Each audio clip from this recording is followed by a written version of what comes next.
Hello students. Class 7th math का हम chapter number 14 कर रहे हैं जिसका नाम है सिमेट्री और हिंदी में इसे कहते हैं सममिति। सममिति, सम और मिति, समान, इक्वल। यहाँ पर ये जो सिमेट्री आ रहा है इसमें दो वर्ड्स हैं, ये सम और मिति। सम का मतलब है सेम और मिति का मतलब है, मिट्री का मतलब है नाप, मेजरमेंट। तो सेम मेजरमेंट जब सेम शेप्स आती हैं किसी एक बॉडी के अंदर, सेम एक जैसा नजर आता है, वो मतलब उसका आधा पोर्शन जैसा है वैसा ही उसका दूसरा हाफ है, तो उसे हम कहते हैं कि इसमें सिमिट्री है, सममिति है और वो ऑब्जेक्ट सममित है। तो उसी के बारे में ये चैप्टर है पूरा का पूरा। तो देखते हैं, चलिए इस चैप्टर में क्या क्या है। यहाँ पर हमने सिमिट्री देखनी है शुरू में और फिर उसके बाद हम लाइंस ऑफ सिमिट्री की बात करेंगे, सममित रेखाओं की, और उसके बाद हम एक्सरसाइज 14.1 भी देखेंगे यहाँ थोड़ी सी। तो यहाँ पर आप देख सकते हैं थोड़ा सा ये इंट्रोडक्शन जो दिया है इसमें, यहाँ पर कुछ ऑब्जेक्ट्स दिए हैं आर्किटेक्चर, इंजीनियरिंग और नेचर के। इसमें आप देख सकते हैं यहाँ पर सिमिट्री है। आर्किटेक्चर में ये बिल्डिंग दी हुई है, बिल्डिंग में ये बीच में लाइन नजर आ रही है, यहाँ से ये दोनों साइड सेम है। यहाँ ये कार है, कार में भी देख सकते हैं लेफ्ट साइड में जैसा पोर्शन है राइट साइड में भी सेम वैसा ही है। नेचर में भी बात करें तो यहाँ पर ये टर्टल दिया हुआ है, एक कछुआ, तो इसका भी आधा पोर्शन ये और आधा ये, दोनों साइड सेम है। इसी तरह से आप फूलों को देखें, पत्तियों को देखें तो वो सेम ही होती हैं, जैसी एक साइड से है वैसी, तो इसे ही हम सिमेट्री कहते हैं। और पिछली क्लास में हम ये लाइन ऑफ सिमेट्री की बात कर चुके हैं, सममित रेखा की, तो वही यहाँ पर हमने देखना है। उसके लिए कुछ एक्टिविटीज भी हैं यहाँ पर। सबसे पहला है यहाँ पर ये पिक्चर एल्बम के बारे में। आप पिक्चर एल्बम बना सकते हैं, अलग अलग पिक्चर्स आप कलेक्ट कर सकते हैं और उसकी एल्बम बना सकते हैं जिसमें सिमेट्री हो। जैसे यहाँ पर एक पिक्चर दी है, ये इसमें सिमेट्री आप देख सकते हैं कहाँ से ये बिल्कुल सेम है। तो इस लाइन के दोनों साइड ये बिल्कुल सेम है, बिल्कुल सेम टू सेम आ रही है दोनों साइड ये। इसी तरह से इस लाइन के दोनों तरफ भी ऊपर और नीचे सेम है ये। यहां से अगर इसको तिरछा देखें तो भी ये दोनों तरफ बिल्कुल सेम बन रहा है। इसी तरह से यहां से भी इस कॉर्नर से भी इस कॉर्नर तक एक लाइन लगाएं तो इसके भी दोनों तरफ ये सेम आ रहा है। तो इस तरह की सेम शेप आ रही है, इसलिए इसे हम कह रहे हैं कि ये सिमेट्रिक है। तो इस तरह की शेप्स, इस तरह की पिक्चर्स आप इकट्ठी कर सकते हैं, उसकी एल्बम बना सकते हैं, तो उसे हम यहाँ पर पिक्चर एल्बम कह रहे हैं। उसके बाद ये इंक डॉट डेविल्स होते हैं। आप एक पेपर लो, कागज, और उसके ऊपर इंक के कुछ ड्रॉप्स डाल दो, स्याही की बूंदें कुछ ड्रॉप्स डाल दिए यहाँ पर ये, और उसको पेपर को यहाँ से फोल्ड कर दिया बीच से। यहाँ से फोल्ड करने के बाद उसको दबाएंगे और खोलेंगे तो आप देखेंगे कि इसमें इस तरह से ये शेप्स आ गई हैं। इसे हम इंक डेविल शेप कहते हैं, इंक डॉट डेविल। और इसमें देख सकते हैं ये भी सिमेट्रिक होगी क्योंकि बीच से हमने फोल्ड किया था पेपर को यहाँ से, तो इसके दोनों साइड बिल्कुल सेम शेप बनेगी, तो ये भी सिमेट्रिक है, सममित है। और इसी तरह से पेपर कटिंग, पेपर को फोल्ड करें फिर उसको उसमें जगह जगह से उसमें अलग अलग शेप में उसको काटें तो वो भी सिमेट्रिक बनता है। इसमें कहाँ कहाँ से सिमेट्रिक है, ये सममित है, तो एक यहाँ से सममित है ये, इसी तरह से ऊपर से नीचे यहाँ से भी ये सममित रेखा आ रही है इसमें, लाइन ऑफ सिमेट्री। इसी तरह से यहाँ से तिरछा भी ये आ रहा है और इस साइड से भी ये इस तरह से आ रहा है। तो ये लाइंस ऑफ सिमेट्री है इसकी। तो इन्हीं की बात है यहाँ सममित रेखा या लाइन ऑफ सिमेट्री की। कुछ यहाँ पर और ऑब्जेक्ट्स दिए हैं, इनमें भी आप देख सकते हैं कि कहाँ कहाँ से ये सिमेट्रिक है। तो अलग अलग शेप्स हैं यहाँ पर, इनमें देखें तो यहाँ पर ये लाइन जो है ये टी शेप बनी हुई है, तो इस लाइन के दोनों तरफ ये सेम टू सेम है। इसको आप फोल्ड करके देखें तो एक के ऊपर एक आएगा। इसी तरह से ये शेप, ये इसमें तिरछी ये लाइन है, ये डायगोनली, तो यहाँ से भी ये दोनों साइड सेम है। इसको अगर फोल्ड करके देखेंगे तो पूरा एक के ऊपर एक ये फिट हो जाएगा। इसी तरह से ये एम शेप है, यहाँ से ये बीच वाली जो लाइन है ये इसकी लाइन ऑफ सिमेट्री है, यहाँ से ये इसके दोनों साइड सेम है। और इसी तरह से एरो शेप में यहाँ पर भी। तो यही है सारी लाइंस ऑफ सिमेट्री, सममित रेखाएं, सममित रेखाएं, इनकी बात हम कर रहे हैं। इसे हम एक्सिस ऑफ सिमेट्री भी कहते हैं। लाइन की जगह एक्सिस भी लिखा होगा कई बार, अक्ष, सममित अक्ष, तो वो भी सेम चीज है। तो अब हम यहाँ पर देखने वाले हैं lines of symmetry for regular polygons, समबाहुभुज। पॉलीगन्स जिसमें काफी सारी साइड्स हों, और रेगुलर का मतलब है सारी साइड्स इक्वल हों। तो सभी भुजाएं जब बराबर होती हैं किसी समतल आकृति की, तो उसे हम रेगुलर पॉलीगन कहते हैं, समबाहुभुज कहते हैं। उसकी हम यहाँ पर बात करेंगे और उसमें देखेंगे लाइन ऑफ सिमेट्री कहाँ होगी।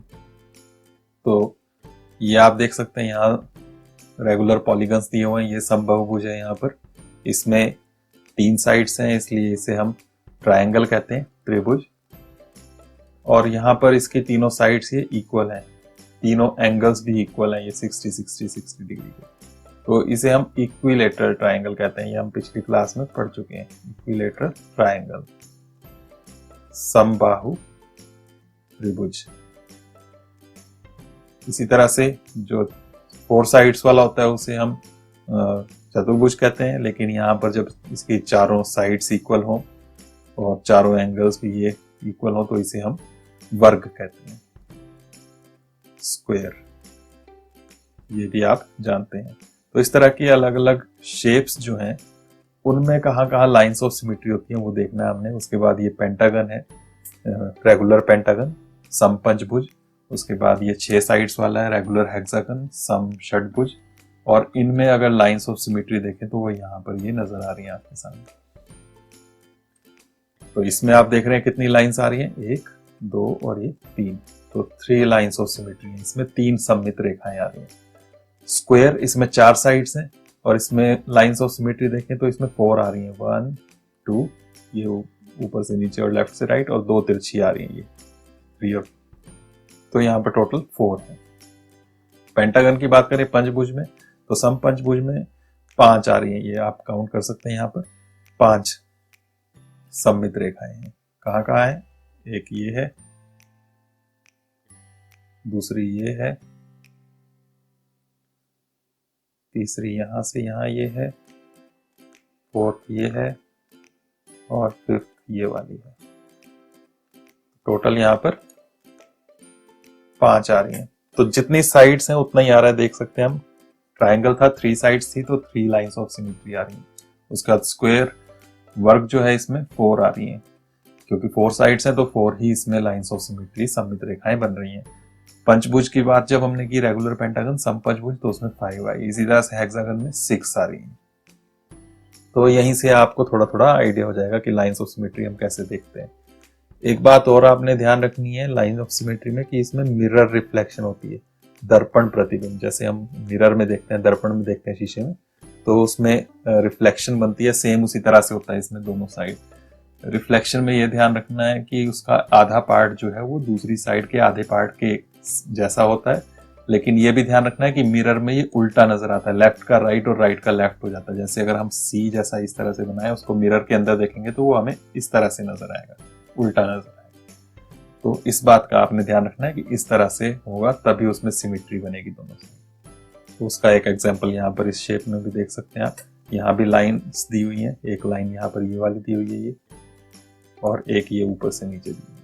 तो इसमें से कौन सी दोनों में से लाइन ऑफ सिमेट्री है, सममित रेखा है? तो ये नहीं है, क्योंकि इसके दोनों साइड ये जो 2 शेप्स बन रही है, सेम नहीं है। इसमें दोनों ये मिरर इमेजेस बन रही है, दर्पण प्रतिबिंब बिल्कुल सेम बन रहे हैं, इसलिए यहाँ पर ये लाइन ऑफ सिमेट्री, सममित रेखा है। तो वही जो हमने बात की कि लेफ्ट का राइट और राइट का लेफ्ट हो जाता है, वो यहाँ पर भी आप देख सकते हैं इस तरह से। तो इस बात का आपने ध्यान रखना है। उसके बाद है पंचिंग गेम। पंचिंग का मतलब होता है कागज में छेद करना।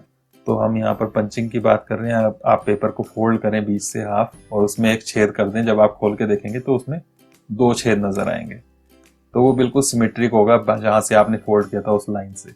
तो ये सिमेट्रिक फोल्ड हो गया, यहाँ पर सममित हो गया। तो इस तरह के क्वेश्चंस हैं यहाँ एक्सरसाइज में। अब इसके बाद एक्सरसाइज है वो आपने देखनी है। तो एक्सरसाइज 14.1 में यहाँ पर फर्स्ट क्वेश्चन जो है इसमें ये है, ये फिगर्स दी हुई हैं, इसको आपने कॉपी करना है अपनी नोटबुक में, और इसमें बताना है कहाँ कहाँ इसमें axis of symmetry, axis of symmetry या लाइंस ऑफ सिमेट्री, सममित अक्ष या सममित रेखाएं होंगी। तो इसमें आपने वही ध्यान रखना है कि कहाँ कहाँ लाइंस बनेंगी जहां से ये बिल्कुल सेम हो जाए, दो इक्वल पार्ट्स में डिवाइड हो जाए। तो यहाँ पर आपने ये भी ध्यान रखना है कि ये जो सर्कल्स आ रहे हैं, जो होल्स हैं इसमें, ये बिल्कुल एक दूसरे के अपोजिट रहने चाहिए। जब एक दूसरे के ऊपर ओवरलैप करेंगे तो ये पूरा के पूरा एक दूसरे को कवर करें। तो कहाँ पर ऐसी सिमेट्री हो सकती है, कहाँ पर है ये सममित रेखा हो सकती है, वो यहाँ पर आ जाएगी बिल्कुल सेंटर में, इस तरह से ऊपर से नीचे। और एक और हो सकती है इसमें यहाँ से, इस तरह से। तो आपने इस तरह से बनाना है अपनी नोटबुक में। तो दो इसमें सममित रेखाएं हुई, यहाँ पर ये दो छेद हैं, तो कहाँ से फोल्ड करें कि ये दोनों छेद बिल्कुल एक दूसरे के ऊपर आ जाए, तो वो यहाँ से फोल्ड करना पड़ेगा, इस तरह से आपको डायगोनली तिरछा। तो ये इसकी सममित रेखा हो जाएगी। इसमें भी इसी तरह से यहाँ से हो जाएगी, इसमें यहाँ से हो सकती है। यहाँ से करेंगे ऊपर से नीचे तो नहीं होगा, क्योंकि ये इन दोनों का डिस्टेंस ज्यादा है और इन दोनों का ये कम है। इसमें बात करें तो इसमें चार हो सकती है, क्योंकि चारों कोनों पर बिल्कुल सेम पोजीशन पर है ये। तो इस तरह से भी हो सकता है ये, दूसरी इस तरह से हो सकती है सममित रेखा, तीसरी ये तिरछा इस तरह से, और चौथी यहाँ से आ जाएगी इस तरह से। तो इस तरह से आपने बनानी है। बाकी फिगर्स में भी आपने ये खुद इसको करना है। तो इसमें और भी हैं, यहाँ पर सभी आपने ये पार्ट्स करके देखने हैं। उसके बाद क्वेश्चन नंबर 2 में यहाँ पर आपको लाइन ऑफ सिमेट्री दी हुई है, सममित रेखा दी हुई है, और एक छेद दिया हुआ है। तो इसको फोल्ड करके दूसरा छेद इसके अपोजिट कहाँ पर बनेगा ताकि ये सिमेट्रिक बन जाए, सममित बन जाए, वो बताना है आपने। तो आप कागज में इस तरह का स्क्वायर पेपर लेकर एक कोने में इस तरह से सर्कल होल बनाकर फिर यहाँ से फोल्ड करके आप देख सकते हैं। तो आप देखेंगे कि दूसरा छेद उसके अपोजिट यहाँ पर बनेगा। तो ऐसे आपने सर्कल लगाने हैं बस इसमें। यहाँ से फोल्ड करें इसको तो इसके अपोजिट बिल्कुल यहाँ पर इस तरह से आ जाएगा, इसमें इसके अपोजिट यहाँ पर आ जाएगा। इसी तरह से आपने ये करना है। ये वाला आप इजीली कर लेंगे, यहाँ पर आएगा। इसमें देख लेते हैं, तो इसको जब यहाँ से फोल्ड करेंगे इसको तो इसके अपोजिट यहाँ पर आ जाएगा और इसके सामने यहाँ पर इस तरह से। तो ऐसे ये होल्स बनेंगे। उसके बाद क्वेश्चन नंबर 3 देखें। क्वेश्चन नंबर 3 में आपको हाफ फिगर दी हुई है, इसको पूरा करना है आपने। ये लाइन ऑफ सिमेट्री दी हुई है, सममित रेखा। तो इसका एक साइड का दिया हुआ है, दूसरी साइड कैसे होगा वो आपने यहाँ से स्केल से पूरा करना है। ये तो इस तरह का कुछ ये बनेगा।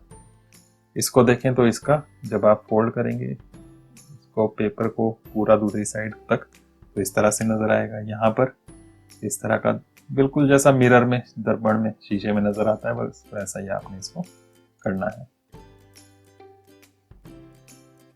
तो आप इसको कर सकते हैं, इस तरह से आपने ये कंप्लीट करने हैं। उसके बाद क्वेश्चन नंबर 4 है इसमें, the following figures have more than one line of symmetry, such figures are said to have multiple lines of symmetry.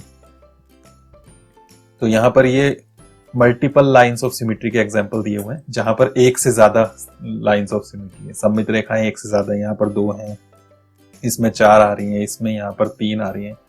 तो वैसे ही यहाँ पर भी आपको बताना है कहाँ कहाँ इसमें लाइंस ऑफ सिमेट्री आएंगी। तो ए में आप देख सकते हैं कहाँ पर आएगी, तो इस तरह से हो सकती है, ऊपर से नीचे इस तरह से। इसी तरह से दूसरे कोने से हो सकती है, इस तरह से। थर्ड यहाँ से आ जाएगी।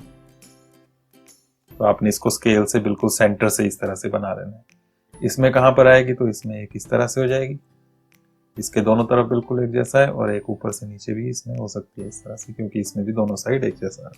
तो इस तरह से आपने इसको करना है। तो इसमें यहां तक H तक है, ये सभी आपने इसी तरह से करना है। उसके बाद 5th क्वेश्चन है, यहाँ पर आपके पास ये फिगर दी हुई है, इसको आपने कॉपी करना है। और इसमें आपको यहाँ का है, take any one diagonal as line of symmetry and shade a few more squares to make the figure symmetric about the diagonal. तो इसमें एक डायगोनल से इसको फोल्ड करना है। तो ऐसी शेप आप पेपर में बनाकर फिर इसमें डायगोनल से इसको फोल्ड करें। डायगोनल यानी कि विकर्ण, कोने से कोने तक इस तरह से आपने इसको फोल्ड करना है। फोल्ड करने के बाद कौन कौन से और शेड करने पड़ेंगे हमें यहाँ पर स्क्वायर्स, ताकि ये पूरा का पूरा सिमेट्रिक बन जाए। तो कहाँ कहाँ पर आपको शेड करना पड़ेगा ये आपको इसमें बताना है। तो जब आप इस तरह से फोल्ड करेंगे तो इस शेड के अपोजिट आप देखेंगे कि ये वाला आ रहा है, तो यहाँ पर आपको शेड करनी पड़ेगी। इसके अपोजिट यहाँ पर ये वाला आएगा। फोल्ड करके आप देखेंगे पेपर में तब आपको ये अच्छे से समझ में आएगा। इसके अपोजिट यहाँ पर बनेगा और इसके अपोजिट यहाँ पर आ जाएगा। जब आप इसको फोल्ड करेंगे तो ये वाला स्क्वायर और ये वाला स्क्वायर एक के ऊपर एक बनेंगे, ये वाला इसके ऊपर बनेगा, ये वाला इसके ऊपर। तो इस तरह से आपको ये करना है। 6th है, इसको भी आपने कॉपी करना है। एक पेपर लेकर उसमें आपने इस तरह से बनानी है ये शेप, जैसे यहाँ पर ये वाली शेप दी हुई है, ये एरो जैसा, और यहाँ पर ये लाइन ऑफ सिमेट्री दी है। इस लाइन से फोल्ड करें तो दूसरे शेप कहाँ पर बनेगी, तो सेम ऐसी शेप इस तरफ बनेगी, कहाँ पर बनेगी वो आपको बताना है। इसी तरह से यहाँ पर इसमें भी ये शेप दी हुई है, इसको फोल्ड करना है, ये शेप दी हुई है इस तरह से, तो इसको दोनों साइड से फोल्ड करना है, यहाँ से भी और यहाँ से भी। तो पेपर पे ये शेप बनाकर फोल्ड करके फिर आप देखें कहाँ पर बनेगा। तो इसको आप डार्क सा बनाएं पेंसिल से आपने डार्क करना है इस तरह से, और फिर आपने इसको यहाँ से फोल्ड कर देना है पेपर को। तो फोल्ड करने के बाद फिर आपने इसको हाथ से थोड़ा दबा कर ट्रेस करना। तो ट्रेस करने के बाद अपने आप यहाँ पर आपको नजर आ जाएगा कि इस तरह से ये शेप बन रही है। फिर इसको पूरा डार्क करके फिर आपने इस लाइन से फोल्ड करना है इस पेपर को। तो आप देखेंगे कि इस तरह की शेप फिर से यहाँ नजर आएगी इस तरह। ये तो ऐसा यहाँ पर बनेगा। तो इसी तरह से आपने ये C और D भी इसके करने हैं। उसके बाद 7th क्वेश्चन देखें यहाँ पर। तो 7th क्वेश्चन में शेप्स के नाम दिए हैं और इसमें number of lines of symmetry बतानी है कितनी होंगी, सममित रेखाएं कितनी होंगी। इक्विलेटरल ट्रायंगल हम देख चुके, समबाहु त्रिभुज 3 होती हैं। आइसोसेलेस ट्रायंगल का मतलब है जिसमें 2 साइड्स इक्वल हो। तो इसमें ट्रायंगल में आपने ध्यान रखना कि सिर्फ 2 साइड्स इक्वल है। तो यहाँ पर एक ही लाइन ऑफ सिमेट्री आएगी ऊपर से नीचे, क्योंकि नीचे वाली जो है वो बराबर नहीं है, तो इसमें सिर्फ 1 बनेगी। स्केलन ट्रायंगल या आइसोसेलेस था समद्विबाहु हिंदी में, तो सिर्फ 2 भुजाएं बराबर होंगी। स्केलन ट्रायंगल विषमबाहु त्रिभुज, मतलब इसकी कोई भी साइड सेम नहीं है, तीनों अलग अलग है, ये अलग ये अलग ये अलग, तो इसमें कोई भी सममित रेखा नहीं बनेगी, 0। तो इस तरह से आपने ये बाकी भी करने हैं। उसके बाद 8th क्वेश्चन, ये काफी इंटरेस्टिंग है। इसमें आपको कहा है what letters of the English alphabet have reflectional symmetry, that is symmetry related to mirror reflection about a vertical mirror, a horizontal mirror, both horizontal and vertical mirrors। तो इसमें आपको इंग्लिश अल्फाबेट्स जो हैं A से Z तक, उनमें बताना है किस किस में रिफ्लेक्शनल सिमेट्री है, प्रतिबिंब सममित बनता है। तो आप शीशे के सामने देखें, जैसे A रखा आपने, A को आप शीशे के अंदर देखें तो आपको A ही नजर आएगा, तो इसलिए इसमें सिमेट्री है। लेकिन शीशा कैसे रखा है वो भी अगर ऐसे रखा है, यहाँ पर ये है वर्टिकल, ऊर्ध्वाधर खड़ा करके अगर सामने रखा है इस तरह से, तो अंदर आपको ए ही नजर आएगा, तो इसमें वर्टिकल में ए आ जाएगा। अगर बी को देखें तो बी के सामने अगर जब रखेंगे तो ये ऐसा नजर आएगा, तो बी में नहीं है। इसी तरह से सी को देखें शीशे के अंदर अगर सामने से, तो इस तरह से नजर आएगा, तो सी में भी नहीं है। तो इस तरह से आपने देखना किस किस में है, ए में है, बी में नहीं है, सी में नहीं है, डी में नहीं होगी, ई में, एफ, जी, एच में आएगी, क्योंकि एच को जब आप देखेंगे शीशे के अंदर तो वो ऐसा ही नजर आएगा। तो इस तरह से आपने ये करने हैं। तो यहाँ पर हमारे पास ये ए हो गया, इसमें एच हो गया, बाकी इसी तरह से आपने और भी ढूंढना है किस किस में होगा। दूसरा यहाँ पर है हॉरिजॉन्टल मिरर। अगर हॉरिजॉन्टल रखें, हॉरिजॉन्टल मतलब लेटाकर क्षैतिज, तो इस तरह से अगर मिरर रखें तो कैसा नजर आएगा, जैसे ए यहाँ है, शीशा यहाँ इसके नीचे रखा, तो नीचे उल्टा इस तरह से नजर आएगा। तो हॉरिजॉन्टल मिरर में कौन कौन सा, क्षैतिज अगर दर्पण रखा है तो कौन कौन से सेम नजर आएंगे। बी देखें तो बी को आप देखेंगे तो ऐसा ही नजर आएगा, तो बी आ जाएगा यहाँ पर। सी ऐसा ही नजर आएगा। डी ऐसा ही नजर आएगा अगर इस तरह से आप मिरर रखते हैं तो डी भी आ जाएगा यहाँ पर।